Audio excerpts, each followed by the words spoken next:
Yes, I am doing the news for June. It is June. Yes. So I thought I'd just double check that one before I go any further. Well, it's actually technically the main news because there's no news yet in June because it's only the 2nd of June. So, because Camtasia. There we go. Okay, so the first thing, the F# Software Foundation. So this is the kind of the body behind F#. There's a couple of exciting things happened in the last month in that space. First off, they elected a new board. While the FSSF is still fairly new, they wanted to make sure that everyone that has a voice can have a voice, and that's the point of the foundation. And the people that run it hopefully working in the best interests of the F# community. So they had some elections. The outcome of that is they now have a bunch of people that have various positions on it. There's some people that are Microsoft, there are some non-Microsoft people. It's actually majority community people, but there are some of the people that were involved in design and language, involved in putting together the versions of F# that we have seen in use and all that kind of stuff. They're on the board members now. So it's good to see that there's transparency in this space as well, that it's not just, we've got these people all of a sudden that are dictating the future of this language. The other exciting thing was they passed the milestone of 500 members. I'm not sure, they didn't stipulate whether this is 500, like what kind of membership it was, because there's varying levels of membership you can have. Like anyone can be a member of the F# Software Foundation, but then there's various levels of membership beyond that. So I'm not 100% sure if it's 500 of like the top level membership, or yeah. Okay, apparently it's 500 of the like normal membership. I mean, it's still good start. It's only been around for about 6 months, I think, the Software Foundation. It's still relatively new. Party time. The other thing, there was a lot of exciting stuff in the tooling space for F# in the last month. The Atom plugin, so anyone that's using Atom, the GitHub text editor, that went not 1.0, but it had a major release, and more importantly, it's actually now part of F# projects on GitHub.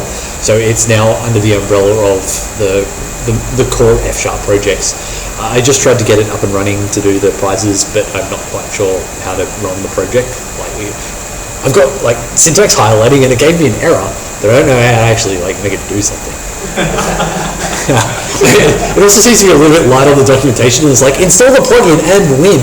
Like I've installed the plugin, but I haven't got the win yet. There's a new milestone with WebSharper. They hit a 3.1 release in the last month. The guys from WebSharper did a talk, was it 3 months ago, I think, towards the start of the year. Yeah. But so they had another major release, a bunch of bug fixes, some new features. This also kind of coincided in the last month. Scott Hanselman did a blog post about WebSharper and using that to deploy to Azure websites. So if you're wanting to get into F#, WebSharper is a great way to get started on that. And then there's a good like how-to guide to kind of hello world yourself a website into Azure. So that whole process of how do I create a website to getting it deployed somewhere to getting it to actually seeing the end result. There's also a really good blog post from the .NET team on how to get F# running on the 4.6 framework, which is the next minor major release of the .NET framework that's coming with BS 2015. This is also the precursor to 4.0 F#. So there's some stuff still to be done to finalize the next version of F#, but the support in 2015 is getting better. It's still not C# level support or anything like that, but it's getting better, and if you wanted to use it, there's some good articles about how you can take existing F# projects and get them running on the 4.6 framework, so taking some of the new features in 4.6. This one was actually the fun bit. There was actually a bit of controversy on the blogosphere about F# in the last month. The first one was by Niels Luck, why I dislike F#. This was actually, so he's actually an F# developer. He prefaces it with he's actually really passionate about F#, but he talks about some of the things about F# that he doesn't like, One of the things he doesn't like is the OCaml heritage, because they've inherited some of the problems that OCaml has around the way type inference, I think it is done, and some of the syntactical approaches that OCaml has, he doesn't like. And there's a couple of other things he talks about. It's a really good take on looking at F# from an objective point of view, as someone that really loves the language, loves building applications with it, but here's some things they don't like about it, rather than someone that's like, I don't like F# and is really just a VB.NET developer, and they're like, what's this other weird syntax I've got to learn? So that's a good blog post to check out as well. Iande, the guy behind RavenDB, he wrote a really interesting blog post based off of a comment that he received in another one of his blogs. I actually had to truncate the title because it's like huge, but it was why RavenDB isn't written in F#, and then basically something about the commerce of poor decisions. And so, as I said, this was a rebuttal to a comment that he had against someone in one of his other posts, saying that the RavenDB codebase would be a whole lot smaller if it had been written in F#. It's a C# codebase, but someone said it'd be a whole lot smaller and a whole lot better if they had it written in F#. But he goes through and he details why he doesn't think that it's actually the answer, basically saying that, well, I can find a lot of C# developers, whereas I can only find a handful of F# developers. I can find a lot of C# developers that are wanting the kind of pay that I'm offering, and I can find even smaller numbers of F# developers that will be in that same bracket.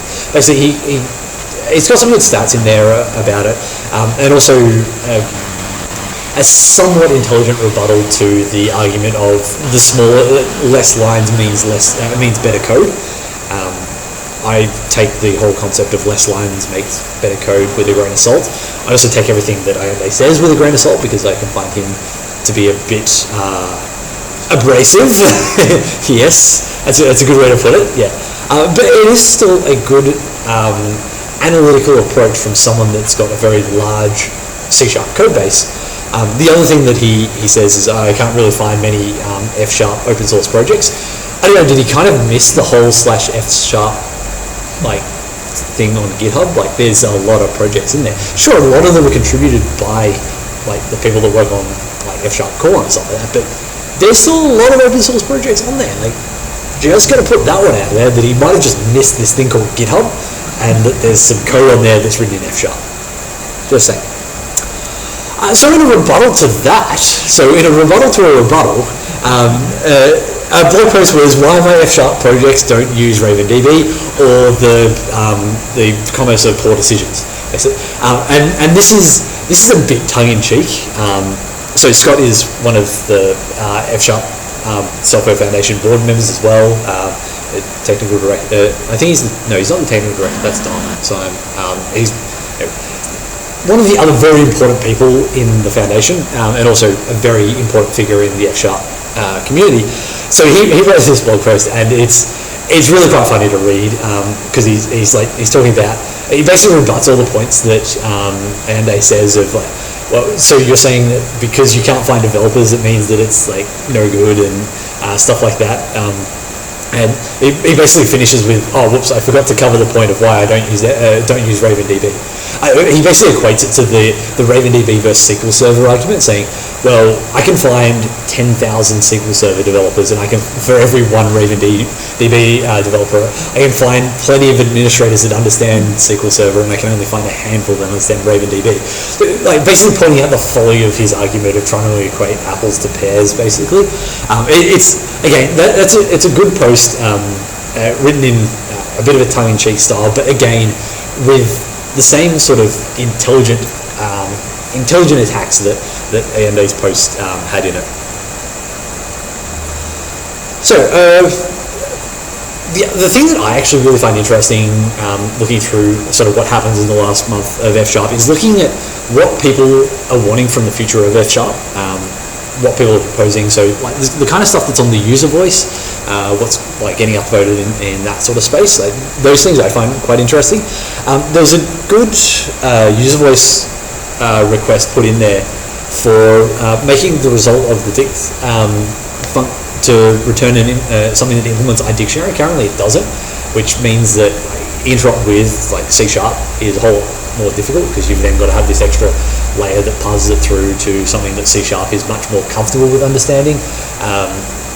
So it's kind of interesting seeing that there's some thought, like some community members are putting thought in behind the interop story, because while we might like F#, it's not going to be the thing for everyone, and being able to build something that can be consumed by C# and VB.NET projects, I think that's a good idea. This is a really good discussion to get in on. It's on the GitHub for the core, I think it is. But as they're coming up to the 4.0 release, the people behind F# want to find out what they didn't do particularly well in terms of like community engagement, in terms of transparency, in terms of listening to feedback, that kind of stuff, because that's the only way they're going to get better. So they put out basically a call for anyone that thinks there's something that they could have done differently, could have done better, or just like you didn't like that but doesn't necessarily mean that they did it wrong, to get feedback so that they can, for the 4.1, 4.5, 5, 7 sort of release, they can look at how can they address these things that the community themselves are getting frustrated with, or community themselves find lacking. So I think that's actually a really crucial one to be involved with. To even if you're just observing, having a look through what people are talking about. If you're an open source maintainer, getting ideas for your own projects as well. There's a big merge. This was the exciting one of the F#4 code base. Branches are starting to merge on GitHub. So they've done the slow process of moving away from CodePlex and that hosting into GitHub. And it looks like F#4 is getting close, almost a reality. It's not going to be beta forever. But this kind of ties into the previous point there. Now that they're getting to that point of like it's all on GitHub, it's much more in the open. The VS tooling, I think, is the primary thing that's not on there. But yeah, how can that feedback sort of be fed to them? That's all I was planning on covering in terms of news tonight. I just want to keep it short and sharp. And there's a question in the front row, so I'm going to turn off this one. Sorry, this is out of scope. What are the big changes in F#4? George. To be honest, I'm not quite across what's in F#4. I know there's some new language features. Yeah, there are a few things, but mostly it's around making sure that we have consistent functions all over the place, because we have some, for example, some helpers that were used for list but not for sequences. So there is a bunch of work on that area. There are also some specific language features. I could send you, or we could put a link there with all the features. It's extent, but yeah, not one of the things that were missed, that when you were using mutable structures that were encapsulated inside a function, you had, instead of using the mutable keyword, you had to use the ref keyword. That is not the better way or the best way to do it. So there are a few of those things that will make your life easier when writing functional code. But yeah, there is a bunch more, and they were adding more and more over the last few weeks. So yeah, we could share that and discuss it later. Yeah, a bunch of it was around interop, essentially, making it nicer within itself and within the rest of the .NET ecosystem. I didn't put any picture of George doing a talk last week about F#, just because I think everyone, like every week, every month it seems to be, hey, George did. Thanks everyone.